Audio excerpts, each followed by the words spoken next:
What's up, YouTube? USMC Vet here. Hey guys and gals, gonna do a update on my fire starting stuff. So here I've accumulated a decent amount of sawdust.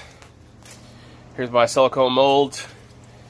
Here's the wax melts cooking on the outdoor stove, and then my bag's of dryer lint.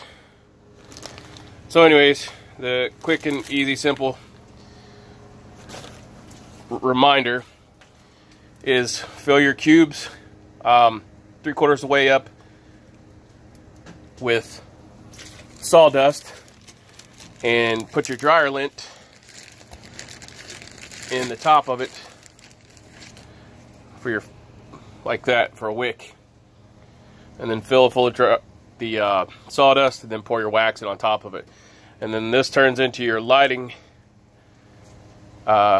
wick, and there you go, fire starting cube. And there's a full length video. If you haven't seen it, search the videos